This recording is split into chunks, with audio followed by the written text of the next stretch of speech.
Bismillahirrahmanirrahim. Alhamdulillahirabbil alamin wassalatu wassalamu ala asyrofil anbiya'i wal mursalin wa ala alihi wa sahbihi ajma'in wa la haula wa la quwwata illa billahil aliyyil azim. Amma ba'd.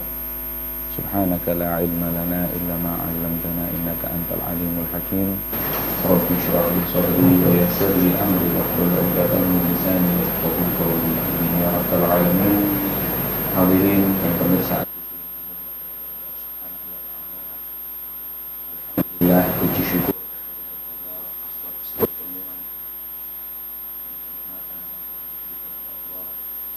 di sore hari yang mulia ini kita bertemu menuntut ilmu, tiada lain untuk saling mewasiati dalam kebenaran dan kesabaran dalam beribadah kepada Allah Subhanahu wa ta'ala. Maka semoga insyaallah ilmu yang kita raih, ilmu yang kita gapai adalah ilmu yang bermanfaat untuk kehidupan kita di dunia maupun di akhirat kelak. Amin ya rabbal alamin. Hadirin dan pemirsa ATV yang dimuliakan oleh Allah, di minggu yang telah lalu kita telah membahas dan mengkaji tentang bagaimana bahayanya seseorang yang melanggar perintah Allah, bahayanya seseorang yang selalu bermaksiat kepada Allah. Maka di pasal yang selanjutnya adalah tentang bagaimana kenikmatan Allah atau besarnya karunia Allah yang diberikan kepada hamba yang masih diberi kesempatan untuk taat kepada Allah Subhanahu wa ta'ala, di mana dalam permulaan pasal ini beliau Al-Imam Abdullah bin Alawi Al-Haddad mengutip suatu hadis baginda Muhammad sallallahu alaihi wasallam, yang mana beliau bersabda, qala Rasulullah sallallahu alaihi wasallam, man sarrathu hasanatuhu wa sa'athu sayyi'atuhu fahuwa mu'min. Siapa sih orang yang mukmin dengan kesempurnaan keimanannya? Tiada lain adalah orang yang kebaikannya, amal ibadahnya dan taatnya membuat dia gembira. Ketika taat mereka gembira, ketika beribadah mereka senang atas kenikmatan yang diberikan oleh Allah berbentuk taufik, inayah dan hidayah Allah tersebut. Wasa'athu sayyi'atuh, dan mukmin yang sejati pula adalah orang yang sedih, orang yang susah kalau dia itu bermaksiat kepada Allah Subhanahu wa ta'ala. Itulah yang disampaikan dalam suatu hadis lain oleh beliau baginda Muhammad sallallahu alaihi wasallam, yang intinya seorang mukmin yang sejati, orang mukmin yang sempurna, dosa yang dia lakukan seakan-akan syahid, seakan-akan dia berdiri di tebing yang seakan-akan tebing itu akan menjatuhinya, nggak tenang kehidupannya. Itulah mukmin ketika menghadapi kemaksiatan dan dosa yang dia jalani. Dia takut, maka segeralah mereka bertaubat kepada Allah, menyesal atas perbuatan tersebut. Itu mukmin yang sejati. Adapun munafik, dosanya bukan sebagai tebing yang seakan-akan menjatuhi, tapi hanya seakan-akan lalat yang hinggap di hidungnya. Nggak dihiraukan sama sekali kemaksiatan tersebut. Melanggar Allah seperti nggak pernah melanggar Allah Subhanahu wa ta'ala. Maksiat kepada Allah seperti seakan-akan nggak pernah maksiat kepada Allah. Tidak pernah menghantui kehidupannya kemaksiatan tersebut. Itulah sifat orang-orang munafik. Maka itu beliau Rasulullah mengatakan, orang mukmin mesti gembira dengan ketaatan, gembira ketika dihadirkan majelis ta'lim, gembira ketika menghadiri majelis zikir, gembira ketika masih diberi oleh Allah Subhanahu wa ta'ala taufik, petunjuknya berbuat baik, gembira. Dan sedih apabila mengingat tentang dosa-dosanya. Sesuatu hal yang buruk yang dia jalani menghantui kehidupannya. Kalau enggak taubat, enggak puas hatinya. Kalau enggak nyesel, takut dalam kehidupannya. Itulah mukmin yang sempurna. Fa'idha waffaqakallahu ayyuhal mu'min lil amal bi ta'atihi falya'dhum farhuk bidzalik. Wahai orang mukmin, apabila Allah subhanahu wa ta'ala telah menggiring engkau, menuntun engkau untuk melaksanakan perbuatan taat, kita diberi oleh Allah taufik untuk hadir majelis zikir, majelis maulid, majelis tahlil, majelis ta'lim, ataupun hal majelis apapun yang diridhoi oleh Allah, atau kita digiring untuk bangun malam, puasa Senin dan Kamis, maka ketahuilah Anda adalah mukmin yang harus gembira atas apa yang telah diberikan oleh Allah subhanahu wa ta'ala kepada kita. Kenapa? Karena ketahuilah, ta'atul abd alamatus sa'adah. Taatnya seorang hamba kepada Allah itu adalah pertanda bahwa Allah ridho kepadanya, dan itu tanda dia akan mendapatkan kehidupan yang nikmat di dunia dan akhirat. Dan al-maksiyah alamatus syaqawah. Dan maksiat itu adalah tanda fal'iyadzubillah mendapat kesialan nanti dalam kehidupan di akhirat. Kita nggak tahu dengan apa kita ditutup kehidupan kita, tapi kalau tanda dalam kehidupannya dia banyak taat dan ibadah, insya Allah itu 90% alamatus sa'adah. Pasti insya Allah dapat husnul khatimah, nanti mendapat surga Allah. Tandanya ibadah, taat, selalu mentaati perintah Allah, itu tandanya. Dan sebaliknya, kita ahli maksiat, kita selalu melanggar perintah Allah, alamatus syaqawah, ini tanda su'ul khatimah, tanda masuk neraka jahanamnya Allah, faliyadzubillah. Itu hanya sekedar tanda, akan tetapi semua di tangan Allah subhanahu wa ta'ala. Maka kalau kita udah diberi tanda menjadi su'ada, orang yang senang, mesti kita gembira, ya Allah, untung kita diberi kenikmatan taat, sholat 5 waktu, bahkan bisa sampai nambah yang sunnah, bahkan masih bisa ngaji. Kita mesti syukur kehadirat Allah. Mangganya disunahkan ketika kita melihat seseorang ahli maksiat untuk sujud syukur kepada Allah. Kenapa? Alhamdulillah ya Allah, Engkau tidak menjadikan aku orang-orang yang berani bermaksiat kepadamu, orang yang meninggalkan perintahmu. Maka kita syukur, ya Allah, alhamdulillah Engkau jadikan aku orang ahli ibadah. Ini termasuk sunnahnya kita sujud syukur adalah ketika melihat orang yang melakukan kemaksiatan.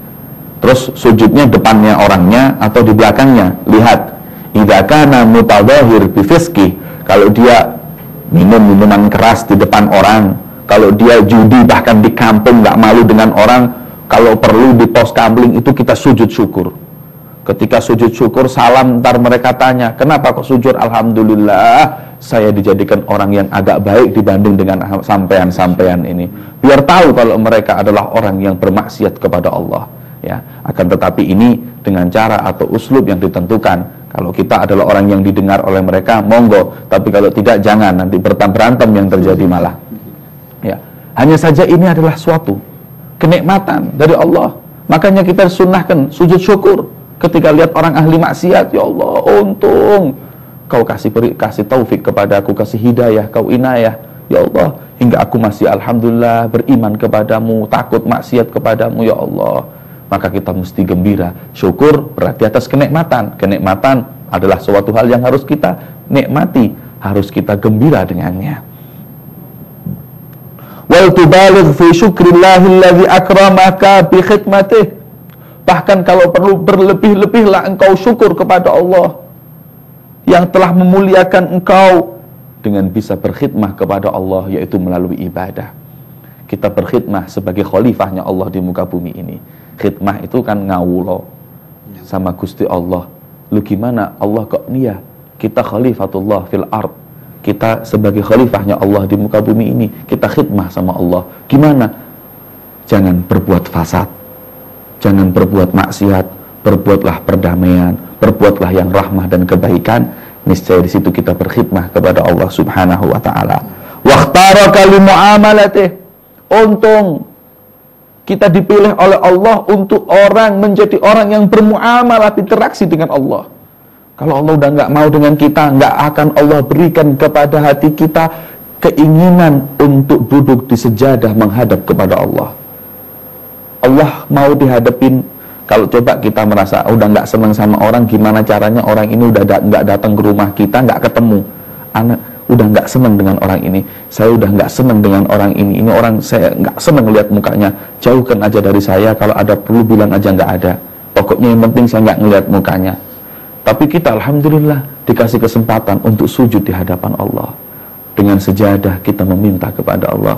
Ini tanda kalau Allah masih senang muamalah dengan kita, Allah masih senang untuk kita hadapi. Ini adalah suatu kenikmatan yang besar ketika kita ibadah. Was'alhu an yaqbal minka bi fadlih. Kemudian mintalah engkau kepada Allah agar Allah menerima dari segala apa yang telah kau lakukan bi fadlihi, atas kebesaran dan keutamaan Allah, bukan bi fadlina, bi rahmatihi wala bi rahmatina. Setelah kita bertaat, beramal, kemudian kita minta agar amal ibadah kita ini semuanya dikabulkan oleh Allah.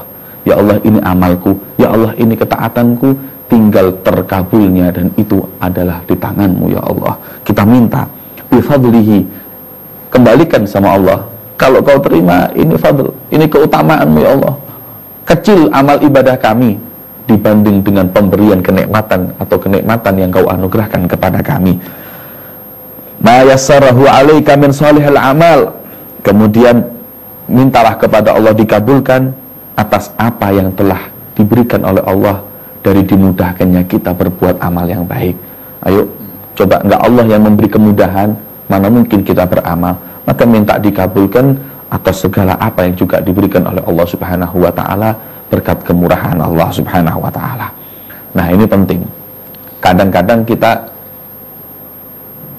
tergiur dengan amal ibadah banyaknya ataupun kesempurnaan zahirnya, tapi kadang kita lupa bahwa sesungguhnya ada hal penting yang harus betul-betul kita jalani agar amal ini dikabulkan oleh Allah Subhanahu wa ta'ala. Suatu perbuatan seperti ibadah, sholat, sedekah. Sholat, sedekah itu ada syaratnya, kapan sahnya, ada rukunnya, kapan sempurnanya. Tapi ingat, perhatikan pula kapan dikabulkan oleh Allah Subhanahu wa ta'ala. Kita banyak gak dikabulkan oleh Allah, apa untungnya? Maka itu Sayyidina Ali karramallahu wajhah, beliau berkata, kunu biqabulil amali aham minkum bil amal. Jadilah kau orang yang lebih mementingkan dikabulkannya amal daripada hanya sekedar memperbanyak amal. Karena apa? Fa innahu la yaqillu amalun maqbulun. Karena ketahuilah, amal itu walaupun sedikit, kalau diterima oleh Allah nggak sedikit. Amal itu meskipun kecil, nggak ternilai di mata manusia, tapi kalau dikabulkan oleh Allah, itu hal yang besar. Maka pernah seorang ulama besar, beliau adalah Syekh Umar Muhdar radhiyallahu ta'ala anhu, beliau hingga pernah berkata, kalau satu daripada tasbihku, istighfarku, satu aku tahu diterima oleh Allah Subhanahu wa ta'ala, orang satu negeri ini aku undang makan 3 hari 3 malam di rumahku. Kalau aku tahu satu istighfarku, tasbihku itu diterima oleh Allah, karena amal itu kalau diterima nggak kecil, itu besar di sisi Allah Subhanahu wa ta'ala ya. Saking gembiranya, saking senangnya apabila amalnya diterima dan dikabulkan oleh Allah Subhanahu wa ta'ala.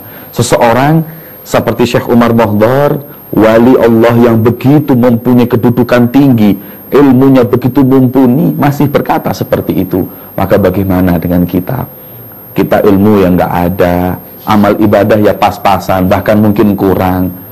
Masa kita masih nggak berharap untuk yang sedikit itu dikabulkan oleh Allah Subhanahu wa ta'ala?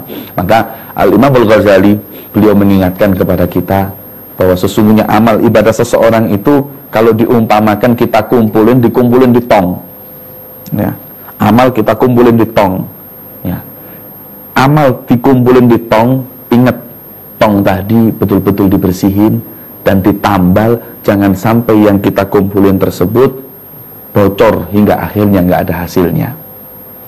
Coba kita tiap hari amal dikit, pas-pasan, tongnya besar, kita masukin setiap hari 1 cawan atau mungkin 1 sendok teh, tapi alhamdulillah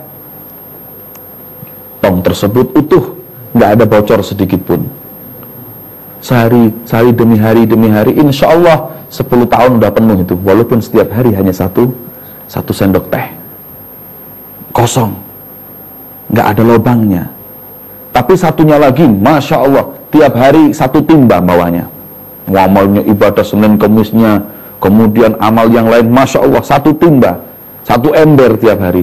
Tapi tongnya, Masya Allah, lubangnya diameternya 10 cm, diameternya 20 cm, lubangnya banyak. 10 tangan lagi 10 tahun, 20 tahun setiap hari 1 ember nggak akan penuh.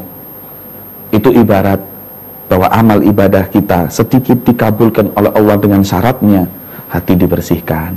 Lubang tadi apa? Ada lubang sombong, ada lubang riya, ada lubang hasad, ada lubang yang disebut dengan yang namanya mudahin, ada lubang yang namanya di sini adalah segala kemaksiatan penyakit hati. Ada sombong, ada riya, ada ujub dan yang lain-lain. Ini lubang. Maka apa untungnya amal ibadah banyak kalau seperti itu?